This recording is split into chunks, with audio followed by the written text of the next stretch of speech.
Automatic क्रियाएं कुंडलिनी जागरण के दौरान यह संकेत देती हैं कि ऊर्जा सक्रिय हो रही है और आपकी चेतना उच्चतर स्तर पर जा रही है। ये क्रियाएं प्रकृति द्वारा स्वाभाविक रूप से होती हैं। इन्हें जबरदस्ती नियंत्रित करने की कोशिश नहीं की जानी चाहिए। सही मार्गदर्शन धैर्य के साथ में ये प्रक्रिया गहन आत्मिक अनुभव प्रदान करने वाली होती है। जीवन के अंदर आध्यात्मिक चेतना को विकसित करने का सरल और सहज तरीका आपके जीवन में बदलाव ला सकता है।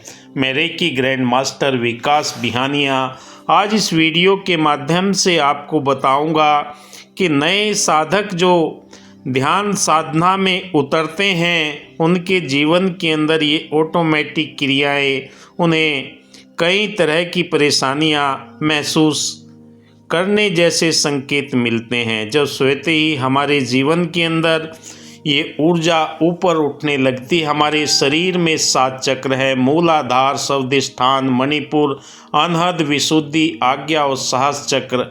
इनके अंदर ऊर्जा का प्रवाह तभी होता है जब आप मंत्र जाप करते हैं, सुमरन करते हैं और ध्यान मेडिटेशन करते हैं, भ्रामरी, प्राणायाम, कोई भी प्रक्रिया को अपनाते हैं तो ये ऊर्जा आपके जीवन के अंदर ऑटोमेटिक परिवर्तन दिखाने लगती है। कुंडलिनी जागरण आध्यात्मिक गहन ऊर्जा प्रक्रिया है जिसमें हर साधक के अंदर सुषुप्त अवस्था में कुंडलिनी मौजूद रहती है, ऊर्जा सक्रिय होती है और विभिन्न चक्रों से होकर गुजरती है। इस प्रक्रिया में व्यक्ति को शारीरिक, मानसिक और आध्यात्मिक स्तर पर कई अनुभव होते हैं। ऑटोमेटिक क्रिया स्वतः ही स्फूर्ति क्रिया है जो कुंडलिनी जागरण का एक महत्वपूर्ण पहलू है।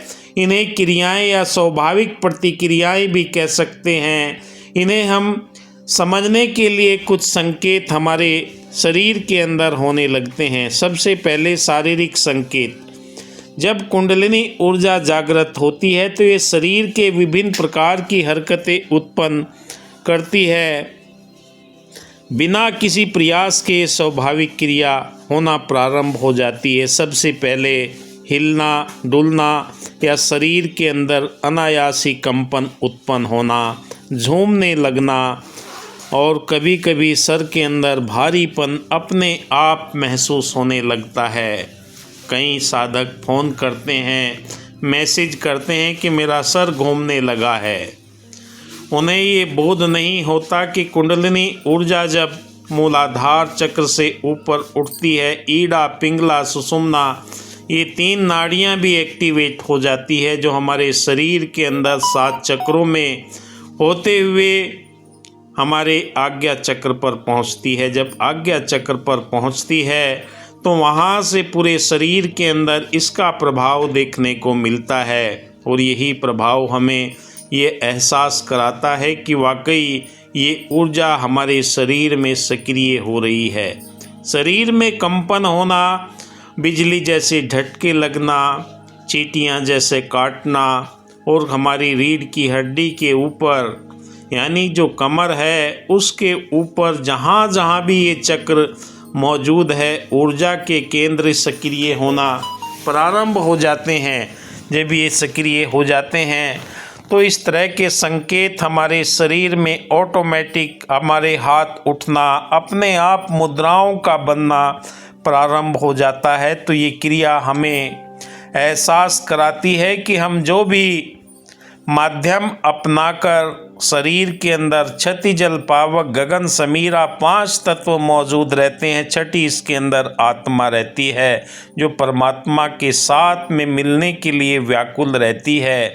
आपके जीवन का लक्ष्य, प्रथम व अंतिम लक्ष्य यही है कि आत्मा के निज स्वरूप को जानकर अपने सही साकार अवस्था में जब पहुंचते हैं तो ये मोक्ष की प्राप्ति के लिए हमारे जीवन का आधार बन जाता है। क्योंकि सबसे पहले हमारे जीवन के अंदर जो स्वभाव आते हैं, शरीर के अंदर परिवर्तन आते हैं, शरीर की गति बदल जाती है। क्योंकि शरीर में पहले कोई हलचल नहीं होती और ये हिलना डुलना पहली प्रक्रिया हमें ये एहसास कराती है कि शरीर के अंदर ऊर्जा का संचार प्रारंभ हो गया है। जब ऊर्जा का संचार शरीर में होने लगता है, हाथों की मुद्राएं अपने आप बनने लगती है, हमारे शरीर के अंदर ये परिवर्तन आना प्रारंभ हो जाता है। हर एक साधक धन्यवाद करता है परमपिता परमात्मा का, जिसने ये जीवन दिया।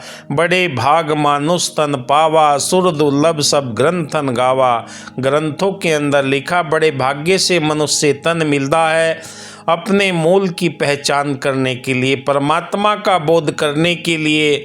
और जब ये प्रक्रिया हमारे शरीर में होना प्रारंभ हो जाती है तो हम असहज हो जाते हैं, परेशान होने लगते हैं कि मेरे शरीर में परिवर्तन क्यों हो रहे हैं, मेरा शरीर क्यों हिलने लगा है, मेरा शरीर के अंदर जो परिवर्तन आ रहे हैं, सर के अंदर भारीपन क्यों हो रहा है और मेरी रीढ़ की हड्डी के अंदर उन चक्रों पर दर्द क्यों महसूस हो रहा है।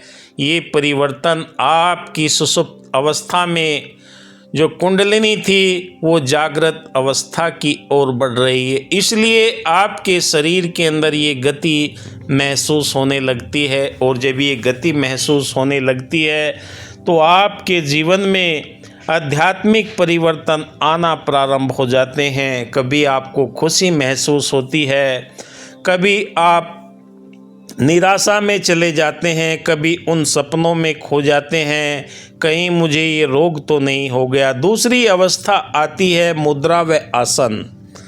आसन व मुद्राएं, योगासन मुद्राएं, हाथों का स्वाभाविक रूप से विशिष्ट मुद्रा के रूप में आ जाना और आपके सांसों की गति में बदलाव आ जाना और आपके अंदर तीव्रता से प्राणायाम जैसी गतिविधियां स्वतः ही होने लगती है, भ्रामरी होने लगता है और शरीर के अंदर कभी ठंडक पहुंचती है, कभी गर्माहट का अनुभव होता है।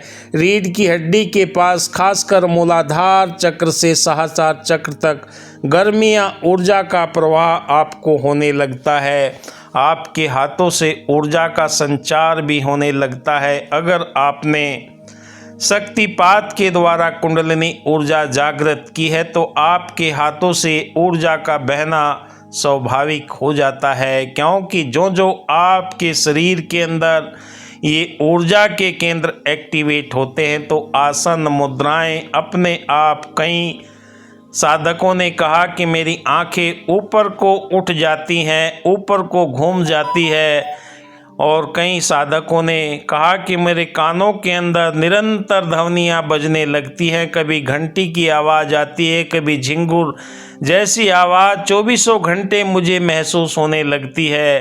क्योंकि जब ये ऊर्जा मूलाधार चक्र से आज्ञा चक्र पर पहुंचती है तो आज्ञा चक्र पर पहुंचने के बाद में वहां पर एक ब्रह्मरंध्र है, वहां से वो लिक्विड टपकता है मूलाधार के ऊपर। जब वो टपकता है तो उसकी टपकने की आवाज़ हमें कई तरह के वाद्य यंत्र के रूप में सुनाई देती है। कबीर जी तो अपनी पंक्तियों में कहते हैं कि बरसे कंबल भीगे पानी, यानी कंबल का उदाहरण उन्होंने सर को दिया है। उससे जब पानी बरसता है तो पूरा शरीर भीग जाता है। ऐसी ही ये दिव्य चेतना आपके जीवन के अंदर परिवर्तन करना प्रारंभ करती है। कहीं जिस भी देवी देवताओं की आप साधना करते हैं उनके जो वाद्य यंत्र हैं वो सुनाई देने लगते हैं। उनके माध्यम से आपको ये एहसास होने लगता है कि वाकई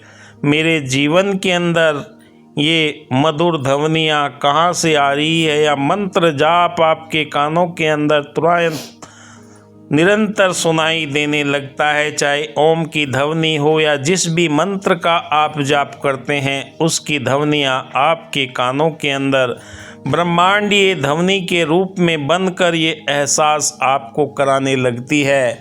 भावनात्मक रूप से अनायास हंसी होना और रोने की अवस्था, अत्यधिक प्रेम और करुणा के अनुभव होना, सपनों और ध्यान में दृश्य, गहन आध्यात्मिक अनुभव, रोशनी या दिव्य आकृतियों के दर्शन होना, अत्यधिक एकाग्रता, मन बिना किसी प्रयास के ध्यान की अवस्था में चला जाना, ब्रह्मांडीय शक्तियों के संकेत आपको प्राणायाम व श्वास की गति के ऊपर भी महसूस होते हैं।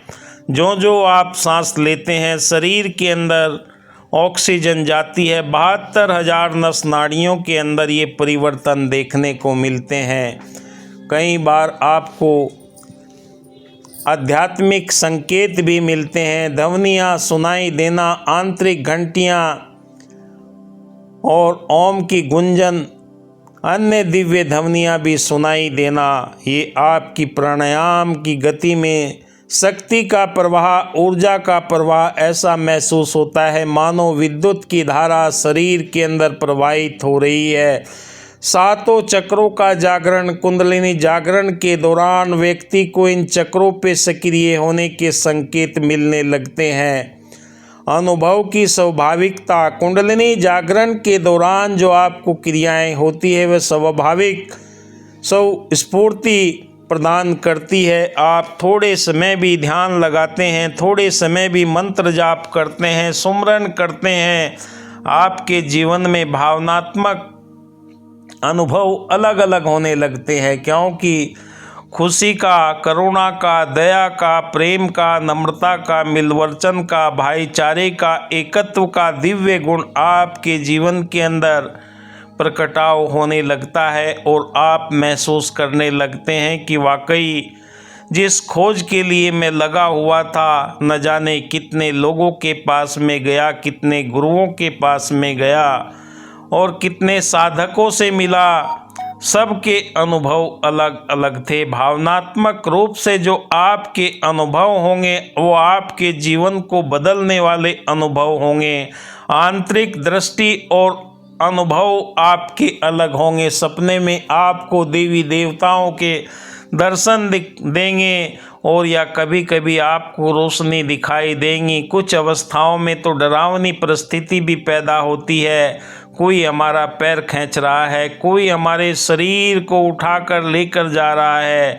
ये अनुभव आपको आंतरिक अलग अलग तरह के महसूस होंगे और इन्हीं को हम जब भावनात्मक रूप से स्वाभाविक शरीर के अंदर परिवर्तन देखते हैं तो बाहरी प्रयास, मानसिक नियंत्रण की आवश्यकता नहीं होती। यह प्रक्रिया व्यक्ति की वर्तमान आध्यात्मिक चेतना के ऊपर स्थित होती है, उसकी साधना के ऊपर निर्भर होती है और निरंतर आपको ध्यान रखने वाली बात है कुंडलिनी जागरण की प्रक्रिया को सही तरीके से समझना और किसी योग्य गुरु या मार्गदर्शन की देखरेख में करना बहुत ज़रूरी है।